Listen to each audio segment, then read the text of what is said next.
নমস্কার বন্ধুরা, আজকের এই কয়েক মিনিটের ভিডিওটি যদি আপনি সম্পূর্ণ দেখে শেষ করেন এবং ভিডিওর মাধ্যমে যেসব বলা থাকবে সেগুলো যদি সঠিকভাবে অনুসরণ করেন, তাহলে আমি আপনাকে গ্যারান্টি দিয়ে আশ্বাস দিতে পারি আজকের পর থেকে আপনাকে কখনো আর গ্যাস ছুঁতেও পারবে না। গ্যাস নামক কোনো ধরনের অসুখ আপনাকে স্পর্শ করতে পারবে না। আজকের এই ভিডিওটা আমি এই কারণেই বানিয়েছি, কারণ আমি দেখেছি আজকাল আমাদের সমাজে অনেকের মধ্যেই একটু কিছু খেলে গ্যাস বেড়ে যায়। গ্যাস, অম্বল, পেটে ব্যথা, বুক জ্বালা পড়া, অম্বল ঢেকুর আসা, এই জাতীয় সমস্যা কিন্তু আমাদের প্রত্যেকের বাড়িতেই একটি সদস্যর মতো বাসা বেঁধে রয়েছে। আর এই সমস্যার জন্য কম বেশি কিন্তু আমরা সকলেই গ্যাসের ওষুধ সেবন করে থাকি ডেইলি লাইফস্টাইলে। আর এই গ্যাসের ওষুধে যদি আপনি সাইড এফেক্টগুলো জেনে যান, তাহলে আজকের পর থেকে আর কখনো গ্যাসের ওষুধ কিন্তু খেতে চাইবেন না।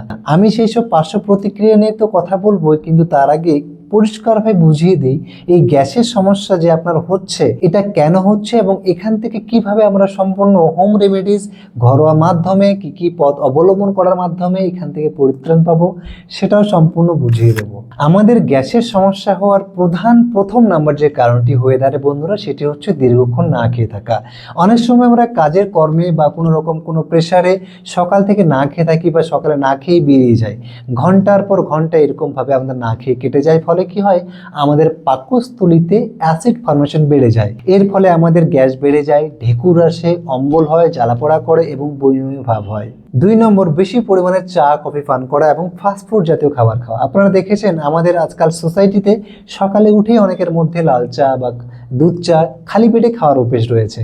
আপনি জানেন সকালে দুধ চা খাওয়া মানে একটি বিষের মতো পানীয় আপনি পান করছেন। এছাড়াও যে সকল ব্যক্তিরা বাইরের প্যাকেট জাতীয় খাবার, কোল্ড ড্রিঙ্কস বা ফাস্টফুড খাবারের প্রতি আসক্ত রয়েছেন, তাদের মধ্যেও গ্যাসের সমস্যা বেশি হয়। 3 নম্বর, অনেকের মধ্যেই বদ অভ্যেসটা রয়েছে রাতে দেরিতে খাবার খাওয়া। 1, 2, খাবার খাওয়ার সাথে সাথে ঘুমিয়ে পড়া।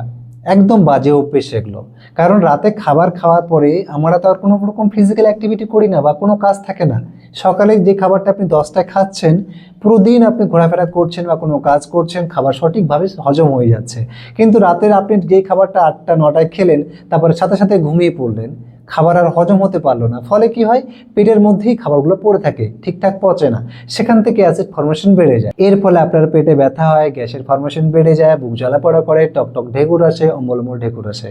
4 নাম্বার, অনেকে আমরা এই বিষয়টা বুঝি না বা বোঝার চেষ্টাও করি না বা অনেকে এই বিষয়টা পরিষ্কারভাবে তুলেও ধরে না, সেটা হচ্ছে মানসিক চাপ। মানসিক চাপ বা স্ট্রেস শুধু আমাদের মাথায় ফেলে তা না, এটা আমাদের পেটের সাথে একটা ডাইরেক্ট সংযোগ রয়েছে। আপনার পেট খারাপ মানে আপনার মন মানসিকতা ভালো নেই, আবার বেশি পরিমাণে স্ট্রেস মানে আপনার পেট খারাপ। এই দুটো একে অপরের সাথে পরিপূরক। এছাড়াও বন্ধুরা, যে সকল ব্যক্তিরা খুব দ্রুত খাবার খান, না চিবিয়েই খান, কারণ আমরা যখন কোনো একটা খাবার খাই সেটা কিন্তু 20 থেকে 30% আমাদের মুখের মধ্যেই হজম হয়ে যায়। কেন? কারণ আমাদের দুদিকে যে স্যালাইভা গ্ল্যান্ড বা এই লালা গ্রন্থি রয়েছে, সেখান থেকে লালাক্ষরণ হয়। যত আপনি চিবাবেন খাবার তত লালাক্ষরণ হবে এবং 20 থেকে 30% মুখেও হজম হয়ে যায় এবং পেটে গিয়ে সেখানে থাকা হাইড্রোক্লোরিক অ্যাসিড এবং অন্যান্য অ্যাসিড এনজাইম মিলে গিয়ে খাবারটা আমরা হজম করি। এই কয়েকটি প্রধান কারণ ছাড়াও কম পানি পান করা, শরীরচর্চা না করা, এগুলো তো একটি প্রধান কারণ রয়েছে। আর এই সব বিষয়গুলোকে না খতিয়ে দেখেই, এগুলোকে না শুধরে নিয়েই আপনি যদি দীর্ঘদিন থেকে এই গ্যাসের ঔষধের প্রতি আসক্তি আপনার বেড়ে চলেছে, অ্যাডিক্টেড হয়ে গেছেন আপনি, তাহলে যেই কয়েকটি সমস্যায় আপনি পড়তে পারেন সেগুলো কিন্তু খুব ভয়াবহ। প্রথম নাম্বার, আপনার শরীরে ভিটামিন B12 ঘাটতি হতে পারে। কেন জানেন? কিছু গ্যাসের ওষুধ রয়েছে যেগুলো দীর্ঘদিন খেলে ভিটামিন B12 শোষণ ক্ষমতা আমাদের শরীরে কমে যায়। এর ফলে কি হবে, আপনার শরীরের নার্ভগুলো, স্নায়ুগুলো ক্ষতিগ্রস্ত থাকবে। ফলে হাত পাগুলো ঝিনঝিন করবে, জ্বালাপড়া করবে, অবসতা ফিল করবেন, সর্বদা মাথা ঘোরা, দুর্বলতা, এইসব সাইন এন্ড সিমটমস আপনি নিজের প্রতি দেখতে পাবেন। 2 নম্বর, হাড় দুর্বল হয়ে যায় আমাদের। কিছু অ্যাসিড কমানোর ওষুধ মানে কিছু গ্যাসের ওষুধ দীর্ঘদিন ধরে খাওয়ার অভ্যেস থাকলে আমাদের হাড় দুর্বল হয়ে যাওয়ার ঝুঁকি বেড়ে যায়। এছাড়াও যদি আপনি দীর্ঘদিন ধরে মেডিসিন খাচ্ছেন গ্যাসের জন্য, তাহলে ডিরেক্ট এটা আপনার কিডনির প্রতি এফেক্ট করতে পারে এবং দীর্ঘমেয়াদে ক্রিটিনাল লেভেল বেড়ে যেতে পারে এবং পরবর্তীতে সিকেডি পেশেন্টও আপনি কনভার্ট হতে পারেন। এছাড়াও স্টোমাক আলসার, গল ব্লাডারের সমস্যা, ফ্যাটি লিভার, এই জাতীয় অনেক সমস্যার সম্মুখীন আমরা হতে পারি। তো চলুন এবার আমরা বাড়িতে গ্যাসের ঔষধ বানিয়ে ফেলি। কিভাবে বানাবো সেটা শিখিয়ে দেবো। আর হ্যাঁ, এটা শুধুমাত্র যে গ্যাসের ওষুধের মতো কাজ করবে তা না, আপনার শরীরের দুর্বলতা কাটিয়ে তুলবে, আপনার চুল পড়া কমাবে, আপনার স্কিনের গ্লো বাড়িয়ে তুলবে এবং শরীরের দুর্বলতা, মাথা ঘোরা এইসব সমস্যা থেকে কিন্তু আপনি অনেক সুন্দর একটা উপকার পেতে পারেন। এই জন্য আপনাকে প্রথমে 1 নম্বরে নিতে হবে 1 চা চামচ জিরা, 1 চা চামচ মেথি, 1 চা চামচ আজওয়াইন, 1 চা চামচ এই মৌরি।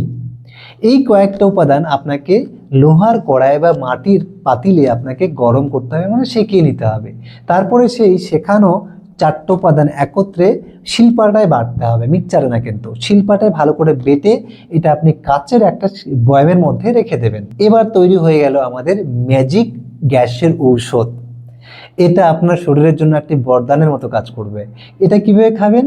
রোজ খাবার মিনিমাম আধ ঘন্টা আগে 1 গ্লাস কুসুম গরম জলের সাথে দিনে 2 বার করে, রাতে এবং দুপুরে খাবার ঠিক আধা ঘন্টা আগে, মানে 30 মিনিট আগে 1 গ্লাস গুনগুনা জলের সাথে আপনি এটা পান করে নেবেন। এই যে পাউডারটি বললাম, যে সকল মহিলারা ইউটিআই সমস্যায় ভুগছেন, মানে মূত্রনালীর কোনো রকম ইনফেকশন সমস্যায় ভুগছেন, সাথে এটা কিন্তু ওভারওয়েট কমাতেও সাহায্য করে এবং পেট পরিষ্কার রাখতে সাহায্য করে, কোষ্ঠকাঠিন্য দূর করে, শরীরের দুর্বলতা, মাথা করা এসব কাটিয়ে তোলে এবং আমাদের চুল পড়া কমাতেও সাহায্য করে। তো যাই হোক, সর্বরোগের সমস্যা কিন্তু পেট থেকে সমস্যা শুরু হয়। তাই পেটকে আমাদেরকে সর্বপ্রথম ভালো রাখতে হবে। আর পেট ভালো রাখার জন্য এই কয়েকটি ঘরোয়া উপাদান সব থেকে এফেক্টিভ, সব থেকে বেশি কার্যকরী। কিন্তু এটার সাথে সাথে আপনি যদি খাবার দাবারের মধ্যে একটু পরিবর্তন না নিয়ে আসেন, মানে আবারও যদি আপনি সেই তেল মশলা জাতীয় খাবার, উল্টোপাল্টা খাবার অভ্যেস, কোনো রকম অ্যাক্টিভিটি নেই, জল ঠিকঠাক পান করছেন না, রাতে খাবার সাথে সাথে ঘুমিয়ে পড়ছেন, এই টাইপের বদ অভ্যেস যদি থাকে, তাহলে কিন্তু এটা কাজ করবে না। তাই এর সাথে আপনার কিছু বদ অভ্যেস বদলাতে হবে, তবেই কিন্তু এটা সঠিকভাবে আপনি ফলাফল দেখতে পাবেন। তো যাই হোক, আজকের ভিডিওটা আমরা আর বেশি দীর্ঘায়িত করছি না। যদি আপনারা আমাদের কাছ থেকে চিকিৎসা পেতে চান ডক্টর বিআরসি প্রোটোকল অনুসারে বা হিপস হসপিটাল প্রোটোকল অনুসারে, তাহলে নিচে নাম্বার দেওয়া রয়েছে, সেখানে আপনারা যোগাযোগ করুন। আমাদের ক্লিনিক শিলিগুড়িতে, চাইলে সেখানে আপনারা ভিজিট করতে পারেন। আর এই ভিডিওটি সকলের সাথে শেয়ার করবেন, যেন আপনার সাথে সাথে সকলেরই উপকারে আসে। নমস্কার, সকলে ভালো থাকবেন, সুস্থ থাকবেন। দেখা হচ্ছে পরের ভিডিওতে।